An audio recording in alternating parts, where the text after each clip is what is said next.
This type of gas gives that really nasty sulfur type scent, so the one that clears the room. So if your gas chronically smells like rotten eggs, no matter what you eat, there's likely an issue. I mean, don't get me wrong, nobody's farts smell like roses, but there's a difference between things smelling mildly bad versus those room clearing, offensive, insulting amounts of gas that stick around and just linger. What's up and welcome to Sam Miller Science, where you're joining me just over a decade into my personal journey of working to bridge the gap between metabolism, macros, muscle, and medicine, all while helping coaches scale the impact that they desire and deserve. If you are here, thank you so much for listening and for trusting me to help you elevate your coaching game or to lead you in your transformation to realize your true potential. In either case, each week I'll be sharing my methods, models, and message to serve as leverage for your specific goals. Without further ado, let's get on to today's show. When it comes to gut health, most people are always talking about what's wrong with the microbiome and digestion, but few know what good digestion actually looks like. Inside today's episode, we're going to talk about defining good digestion and what good gut health actually looks like. Because some people expect their stomachs to stay completely flat the entire day and never pass gas a single time. And then on the other hand, you have people whose version of normal is going to the bathroom once per week. So when we talk about when digestion is off, we need to consider what's actually normal and what amount of variation is acceptable prior to needing any type of intervention. So we'll go ahead and dive into an evidence-based discussion on what constitutes good versus bad digestion.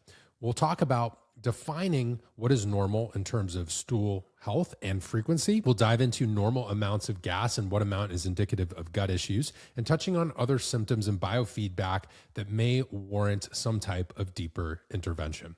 So first and foremost, many of you are familiar with the Bristol Stool Chart. Some are not. It was developed in England by Stephen Lewis and Ken Heaton at the University Department of Medicine and the Bristol Royal Infirmary. It was suggested as a clinical assessment tool in 1997 after a 1992 prospective study showed unexpected prevalence of defecation disorders related to stool shape and type. Since then, the Bristol Stool Chart's been a well-validated and still commonly used tool to assess digestive disorders and overall gut health. The Bristol Stool Chart has 7 variations, from diarrhea to normal constipation. Types 3 and 4 are what we would consider to be normal, well-formed stools. Anything below type 3 is not ideal and can indicate constipation. Anything above type 5 trends towards diarrhea. It's a pretty simple Google search if you want to see what the Bristol Stool Chart looks like and then adopt it to have some sort of variation for yourself or your business. Now, when we're on those extreme ends of the Bristol Stool Chart, we have to understand what causes constipation or diarrhea.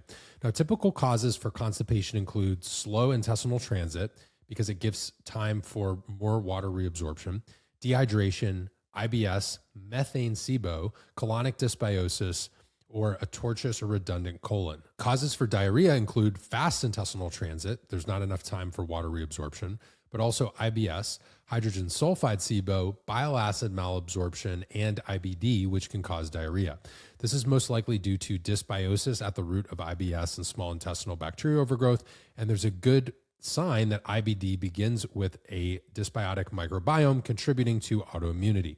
Normal bowel frequency can be broader than most people think. So when you look at this from a research perspective, usually it's no more than 3 times per day and no less than 3 times per week, which is a pretty wide zone, and it depends on several factors.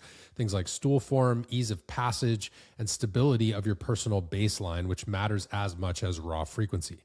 If you're constantly straining, even if you're going once per day, that can qualify as constipation. But even going every 2 to 3 days with good form on a Bristol Stool Chart, some people consider that to be normal. I really, when working with clients, like to focus on going once per day at least. Now, if you're only going once or twice per week, that's going to fall in that chronic constipation category. Now, situations where you may see a decrease in bowel frequency are things like if you're deep in a cut or low on food and energy availability overall. Less food in means less waste out. Now, if you're very lean, you may also have a downregulation of your thyroid axis, contributing to slower transit and constipation. This isn't necessarily normal for everyone, but it would be normal in the context of severe caloric restriction and potentially reversible once refeeding and gaining back a little bit of body fat. If you're on a very low waste diet, so something like carnivore or keto without significant indigestible fiber, that likely causes less frequent bowel movements. So a good rule of thumb in this situation is still to try to be going at least every other day in this situation to try to have some form of normal frequency there. Again, I still like for clients to be going daily, but there are situations in certain diets where that may decrease slightly.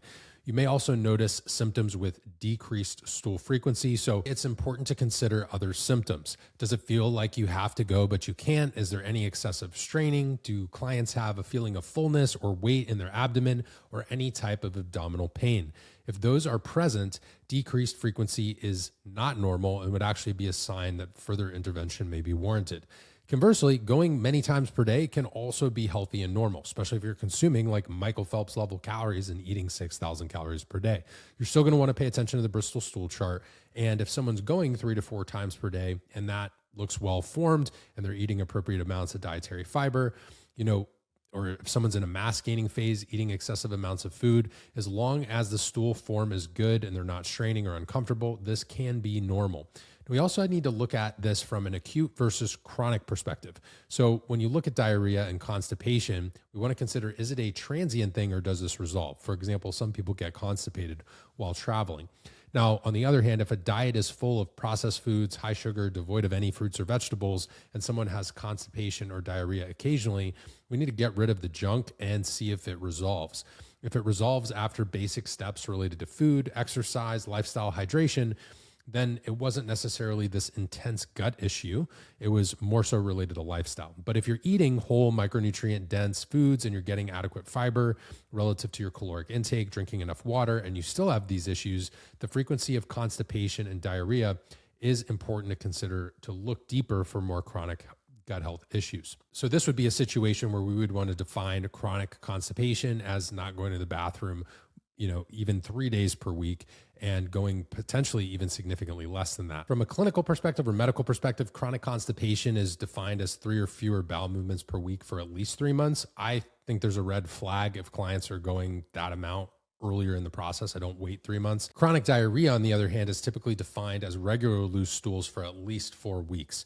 Now, if constipation is acute, this could be due to benign factors. So for example, airplanes are typically dehydrating, atmospheric pressure shifts, and this impacts fluid. And then when cabin air is at nearly 0% humidity, that makes a difference too.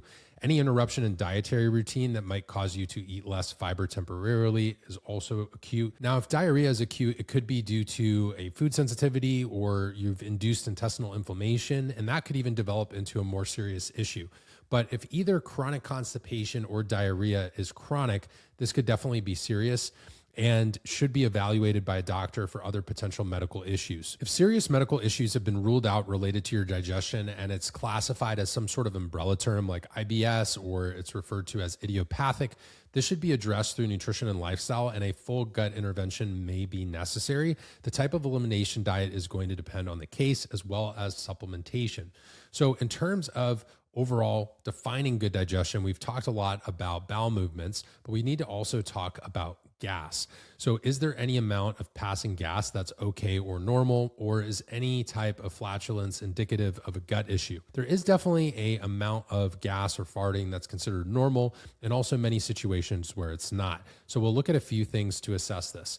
Frequency, scent, I know that sounds really gross, and the presence of other symptoms. So distension, GERD, things like that. So 2 factors go into gas production: the diet and how many residues are present. Another thing is going to be the types and amount of microbes in the gut. The 2 factors go into whether symptoms are present are going to be the type and amount of gas and the sensitivity of the subject's gut visceral hypersensitivity. So whenever someone experiences severe bloating or pain along with excess gas, that's an indication they may have visceral hypersensitivity. Visceral hypersensitivity means the gut becomes very sensitive to things like gas production and excess fecal matter. Even a small amount of gas can give them symptoms like pain and bloating. The same amount of gas in a healthy subject would barely be felt, if at all. Visceral hypersensitivity is typically a hallmark symptom of IBS, small intestinal bacterial overgrowth, and sometimes even irritable bowel disease. An important note is that people with IBS often do not produce more total gas than healthy people, but they often feel worse because of heightened sensitivity to that gas. If bloating is chronic, so if someone's getting bloated and gassy very frequently on a daily basis or after each meal, this indicates a real gut issue may be going on. Now, there's different types of gas. Hydrogen and CO2 are the main gases produced in a healthy gut. In some versions of SIBO, methanogenic bacteria can dominate and methane becomes the dominant gas produced. This will have a different scent than normal, so watch out for that. The presence of chronic constipation can be indicative of methane-dominant small intestinal bacterial overgrowth. Methane in the large intestine significantly slows transit time. In controlled studies, methane infusion slowed intestinal transit by nearly 60%. Hydrogen sulfide is another gas produced in everyone, but can be overproduced in dysbiotic situations or dysbiotic gut microbiomes. This type of gas gives that really nasty sulfur type scent, so the one that clears the room. So if your gas chronically smells like rotten eggs, no matter what you eat, there's likely an issue. I mean, don't get me wrong, nobody's farts smell like roses, but there's a difference between things smelling mildly bad for a small amount of time versus those room clearing, offensive, insulting amounts of gas that stick around and just linger with a sulfur like scent. I hope that didn't want to make you abandon today's episode. So if you have gas, it's not super frequent, not accompanied by bloating or pain, and doesn't have extremely strong abnormal scents, this could be a normal amount of gas, but obviously watch in terms of frequency and everything else that's going on in terms of your gut symptoms. Normal gas production rises after meals, especially with fermentable fiber.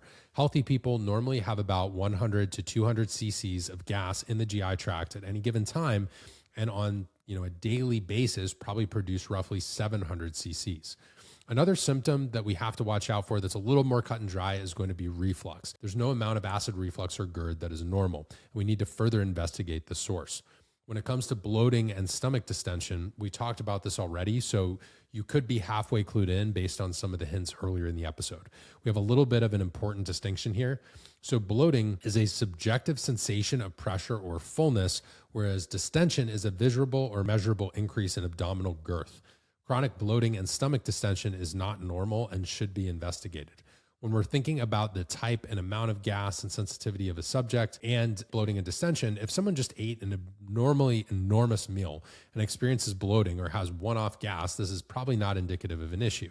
Similarly, if someone downs 50 to 60 grams of fiber in 1 or 2 sittings, which is not too unheard of with low-carb wraps, breads, veggies, high fiber protein bars that may have 15 grams of fiber per serving, the volume of gas produced will be large, even in a healthy person without visceral hypersensitivity. They can experience bloating because of the large gas volume produced and the ingredients that they consumed at that meal. When that happens, we need to look at the frequency of the bloating and see if it's happening with normal sized meals and small meals as well, not just those deviations. Another major red flag is going to be if someone is bloated or distended even when they're first waking up in the morning. So with normal physiology, it's very normal for an individual to wake up leaner than when they went to sleep the night before. Consuming water, sodium, and calories throughout the day will cause some change in physique, especially if you're not super lean. So don't freak out if normal post-meal fullness or slight abdominal increases happen. That's a normal physiologic response. So with bloating, we want to look at the Rome 4 criteria. Recurrent bloating or distension is defined as occurring on average at least 1 day per week. When it's the predominant complaint, that is a huge problem. Hopefully this criteria inside today's episode has been helpful. What's important to understand is some people pass gas once per day and immediately want some type of gut health remedy or think they need some sort of advanced gut protocol. They may not need it at that level. Remember, when we think about good digestion, we want a 3 or 4 on a Bristol Stool Chart, healthy frequency, ideally going to the bathroom every day, but that could be anywhere from 3 times per day to 3 times per week. Form is good, passage is easy, and there's no presence of other negative gut symptoms that we've talked about inside today's episode or throughout the podcast. Passing gas even multiple times per day could be okay as long as you're not experiencing daily bloating and stomach distension and not clearing rooms with some type of sulfur smell. Some post-meal fullness is normal, but if that starts to push further and turns into chronic daily bloating, that's going to be a problem because chronic daily bloating is not. No amount of reflux or GERD is normal, and you shouldn't have abdominal pain. That's definitely a sign of deeper gut issues. If you have daily bloating, daily pain, have a hard time going to the bathroom, or you're not regularly in a good range on the Bristol Stool Chart, you're definitely going to want to dive into some of the other gut health podcasts in order to learn more about how to improve digestion. And if you're a coach yourself and looking to learn more about things related to gut health, hormones, metabolism, and things even like blood sugar regulation. I cover these intermediate to advanced topics in my ongoing workshops that I put on for free. If you're a podcast listener and you're interested in learning more and going beyond audio, you want to interact live and learn from me in my latest trainings, you can head to the show notes, grab a link to register for my latest workshop. The next one will be in April 2026. If you're listening to this episode, you haven't registered yet, go and grab that now, enter your name and email, and we'll make sure to send you an invite and make sure you get that link to join live so you can be in the virtual classroom as I teach. Helps to go beyond these podcast episodes and have a visual to complement your audio learning. If you enjoyed today's show, if you learned something new, or you think someone else would benefit from the content that I share here and that my team has helped to produce, please share the show. You can also support us by leaving a 5-star rating and review on audio or anywhere that you listen. If you're on YouTube, hit that thumbs up and subscribe so you never miss an episode. And if you're on audio, so Spotify, Apple Podcasts, or another platform, you can also download episodes to make sure you have them on the go, even when you're not connected to Wi-Fi. My team and I put a lot into producing this podcast for you guys and reaching people all around the world. One of the best ways to support us is just with that simple share, and those ratings and reviews go a really long way. It's tremendously helped the growth of the show over the last 5 or 6 years. And truthfully, we may not have reached you, or you wouldn't have even found us if not for the rating and review from another listener. I appreciate you guys for tuning in to today's episode, and I will talk to you in the next show.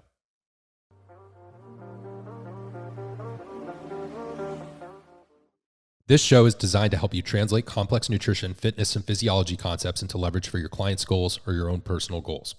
This podcast is for online education, meaning this podcast is for general informational purposes only and does not constitute the practice of medicine, nursing, or other professional healthcare services, including the giving of medical advice. And no doctor-patient or coach-client relationship is formed through listening to this episode. The use of information in this podcast and the show notes, or the reliance on the information provided, is done at the listener's own risk. The content of this podcast is not intended to be a substitute for professional medical advice, diagnosis, or treatment, and is for educational purposes only.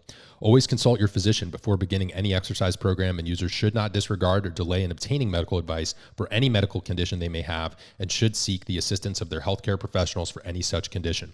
By accessing this podcast and any other episode, the listener acknowledges that the entire contents and design of this podcast are the property of Oracle Athletic Science and should not be used or retransmitted without permission of Oracle Athletic Science. This is protected under U.S. and international copyright and trademark laws. Except as where otherwise provided herein, users of this podcast may save and use the information contained in this podcast only for personal or other non-commercial educational purposes. No other use, including without limitation, reproduction, retransmission, or editing of this podcast may be made without prior written permission of Oracle Athletic Science and Sam Miller, which may be requested through the contact information in the show notes. By accessing this podcast, the listener acknowledges that Oracle Athletic Science makes no warranty, guarantee, or representation as to the accuracy or sufficiency of the information featured in this podcast, and coaches and listeners understand that this information may change over time with different research and anecdotal practices in the field. It is the listener's responsibility to stay up to date on this information. As always, this show is designed to help you, and I appreciate you listening to every episode. Simply understand it's for general informational and educational purposes, and we'll talk to you in the next episode.